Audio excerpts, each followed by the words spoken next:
Pilkada 2020 pada saat COVID-19 dan itu insya Allah berhasil dengan baik ya. Pemilih datang kepada di TPS banyak dan juga kemudian rekapitulasinya juga berkaca dari itulah kemudian si rekap muncul. Dulu upload C juga itu dimulai dari pilkada. Ketika pilkada berhasil maka kemudian dianggap si rekap ini konversi itu bisa dilakukan di pemilu, tapi pilkada kan hanya dulu 170 wilayah.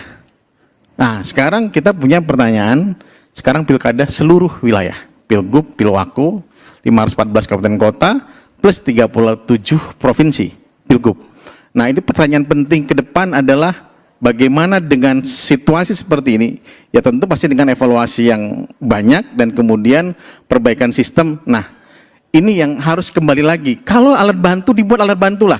Sirekap maksudnya? Iya, jangan kemudian ini jadi alat bantu, jadi membingungkan banyak orang. Tapi kalau manual kan nggak bisa dipantau. Gimana cara mantau manual? Kecuali bisa. Saksi di lapangan offline. Bisa, makanya kalau si rekapnya itu yang paling penting apa? Yang paling bagus pada saat ini adalah upload C hasil. Itu paling bagus menurut kami. Jadi kalau itu tetap dilaksanakan, kami hanya merekomendasikan konversinya saja. Dan C hasil tidak akan mungkin direkayasa? C hasil nggak mungkin direkayasa. Kalau di foto, mungkin, Bung Adian? Mungkin. iya. Enggak, jangan iya. Bukan, enggak gini. Kita Gini, Bang. Kalau mungkin enggak satu C hasil direkayasa, mungkin. Ada enggak berapa banyak kertas C1 yang di tip X? Yang itu benar. Benar. Bukan hanya di media sosial yang tidak bisa bertanggungjawabkan. Nah, kita juga C hasil itu sebentar saya tanya Pak. Iya. Bapak, saya juga melihat juga ada C hasil yang di tip X di daerah di Papua. Itu benar nggak? Yang mana? Di Papua? Iya. Di-upload apa enggak di Papua? Pertanyaannya. Itu ada di media sosial Papua Selatan di tip X. Di-upload apa tidak? Saya tidak tahu karena tidak disebutkan. Jadi Bawaslu tidak menemukan itu. Enggak. Tidak menemukan, Bung Adian. Ya. Di beberapa tempat kelihatan coret-coretnya. Nanti sebentar. TPN sedang mengumpulkan bukti dan buktinya banyak sekali. Nanti kita akan berbantah-bantahan tentang bukti demi bukti yang sedang dilakukan. Tip X ini ya. Tip X dicoret yang segala macam yang kita anggap itu mencurigakan. Bawaslu tidak menemukan hal serupa sejauh ini. Yang mana? Tip X tadi. Tip X di Papua. Papua kan Bukan, tidak di upload. beberapa tempat tadi banyak katanya. Enggak ada. Tidak ada, oke. Iya. Baik. Ya kita akan lihat nanti ke depan seperti apa tentu. Tapi pertanyaan yang kedua tadi, ada yang mau sampaikan lagi Pak Ketua Bawaslu?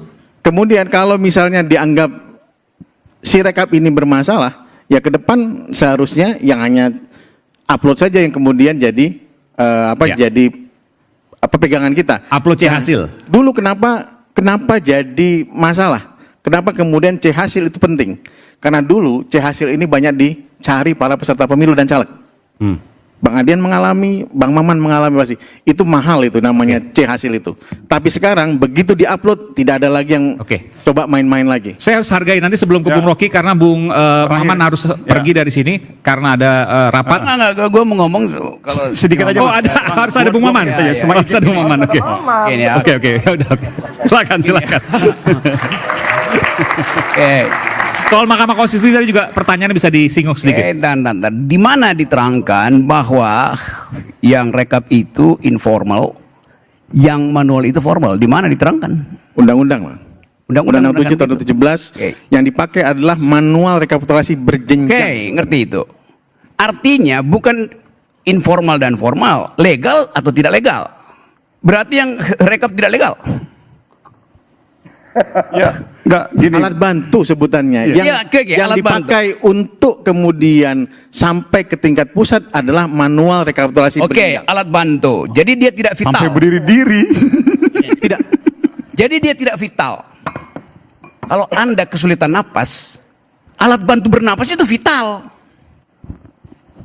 Jadi mengapa disebut sesuatu informal tetapi tidak bermakna itu? Karena dia cuma alat bantu. Lo justru alat bantu itu yang diperlukan sementara alat resminya belum ada. Kan berpikirnya begitu. Jadi ngapain mengatakan bahwa yang rekap itu nggak diperlukan? Lo dia legal juga. Bagaimana coba? Bingung kan sendiri? Itu soalnya tuh. Enggak bingung. Negara tidak mempercayai negara. Gini. Di dalam pikiranmu itu alat bantu itu tidak vital karena boleh diabaikan. lu berhenti bernapas, diperlukan alat bantu pernapasan. Jadi vital alat bantunya. Bukan paru-parumu Ya, yang masalahnya vital. nafasnya Alat masih bantunya ada. yang vital. Jangan jangan dibalik, suka balik-balik pernyataan. yang Enggak. Kalau Gini, sekarang gini, yang- enggak, gini, manual. gini, Yang saya- dipakai adalah manual berjenjang. Tahu itu, saya tahu. Manual berjenjang. Bener, Jadi saya- alat bantunya, mana alat bantunya? Joko Gini, kemudian gini. bagi nafas, aneh banget lah. Cara Jangan berpikir, kemudian enggak, gini ya. Itu logiknya aneh itu. Ya, saya terangin Nggak di mana logis itu. keanehan pikiranmu ya. Coba dengar ya.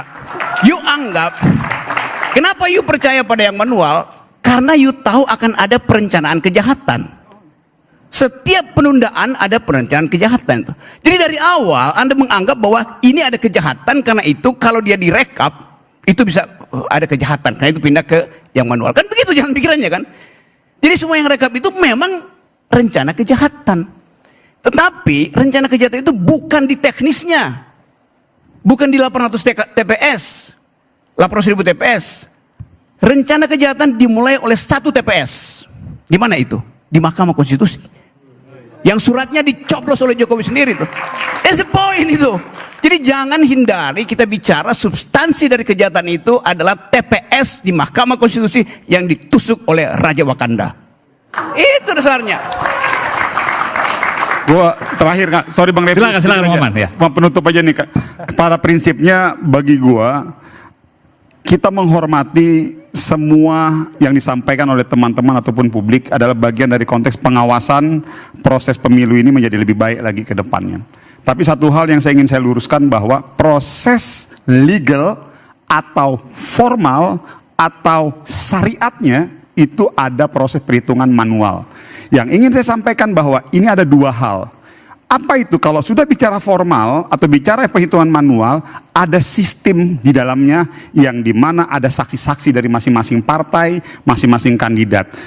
Jadi biarkan teman-temannya Bang Adian di PDIP dan di Koalisi 03, teman-temannya Bang Refli di Koalisi 01, saksi-saksi dan kami di 02, kita pantau, kita kawal. Kalau ada potensi kecurangan, protes di TPS masing-masing, sekarang lagi masuk di tingkat kecamatan, persiapkan semua saksi, udah, saya pikir itu jadi bahwasanya ada kontrol publik, monggo silakan bagian dari proses demokrasi ini. Jadi saya pikir itu saja, dan saya mohon maaf Bang Aiman, nggak bisa sampai kelar, sekali lagi mohon maaf, karena kasih, saya Bang. harus rapat mengawal seluruh kursi-kursi, karena insya Allah Ya. kita ingin bareng-bareng sama Bang Adian nanti, insya Allah.